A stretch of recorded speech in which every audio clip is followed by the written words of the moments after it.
Alright guys, my name's Eric. We're going to go over the introductions for Swedish massage stuff in here. Okay, this is important because the first 30 seconds to 2 minutes your client is going to tell if you have a good touch or a bad touch, and based on that it's going to be a good massage or bad massage. So we don't want to be fumbling with the sheets. This first thing is going to be putting in the bolster. So we grab the top sheet, flip, flip. We grab the bottom sheet, flip, flip. Okay, we have the bolster sitting right underneath there. We want to sink our forearm underneath the ankles all the way to the elbow. The closer we get to the elbow, the lighter it is to lift up the legs, the easier it is. We're going to set those down. We put this right back down the same way. Okay, this is a good time to look at the body to see the alignment in there. A nice thing to do to help align the body in here is a lot of times what you'll see is the feet or heels kissing. We want to separate that. So what I want to do is I'm going to grab underneath the ankle, underneath the knee. Now I'm just going to lean back with some gentle body weight. That's going to help to decompress the hip, and I'm going to rotate the leg slowly and gently as I put that down.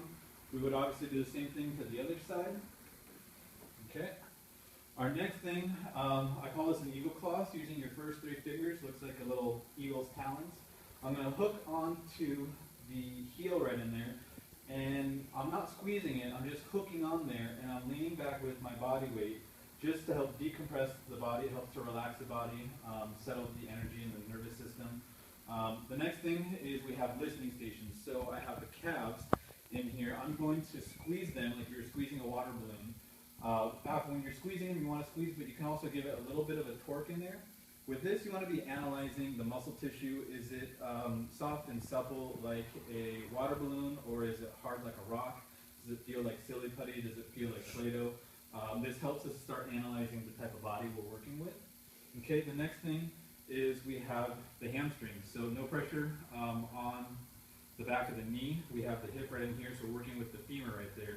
We're going to use a collapsed fist, so we're using this part of the knuckles right in there, collapsed fist, so the fingers are relaxed. I'm going to turn around and sit on the table, and I'm just collapsing my body weight into the muscle, and I'm seeing how well the muscle is absorbing my body weight in there. So I'm not pushing in there, I'm not doing anything like this. It's a gentle cradling transition of my body weight in there. And again, it's just to evaluate how well the muscle absorbs me. Then we have the lower back. The lower back, we want to hold the top part so the sheet doesn't bunch up as we start going here. Okay, with the lower back we can start doing circles. This is a good opportunity to warm up your hands. You can go up and down the vertebral column. You can also go across the upper back and the shoulders right in here. Okay, we can finish off this dry work and introductions. We have 2 things. We have cat paws and puppy paws. Cat paws are going to be more scrunchy. Okay, I'm going to be on either side of the vertebral column going down the erector spinae group, and I'm going to squeeze, squeeze, squeeze just like a cat does. Okay, as I go down, I'm going to need to take a step to the side. I'm going to go past the posterior iliac crest. The whole hand is past the posterior iliac crest, the heel of the palm included. I want to come up onto the lateral aspects of the glutes, not on top, but on the side. And then I'm going to take a step back, and I'm going to push right in here, and this is going to help decompress the lower back. Okay, that's cat paws. Puppy paws, we're going to use the heel of the palm. I'm going to be on the erector spinae muscle, and I'm going to sink and shift my hip to the same side of the hand and compress into the body, and sink to the other side. So I'm just collapsing my body weight. I'm not pushing. I'm not really compressing as so much as I'm just using my body weight. Once I get past the posterior, the inferior angle of the scapula, my hands are going to start to fan out.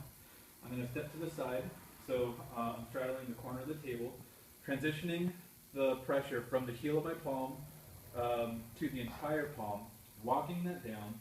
When I start getting towards the 12th rib, I'm running out of skeletal support, so I want to transition the pressure from the heel and the palm to include the fingers as well. Again, I want to get on the lateral aspects of the glute. I'm going to take a step back, and I'm going to push. This is going to help to rotate the hips a little bit, and we're also trying to push the hips towards the feet. Again, that helps to decompress the lower back. Our last step in here is a lot of times the shoulders we're going to be elevated. So my last step is I like to take a nice stance. Doesn't matter if you choose horse or bow stance. Take a nice deep breath, open yourself up, and gently depress the shoulders right in there.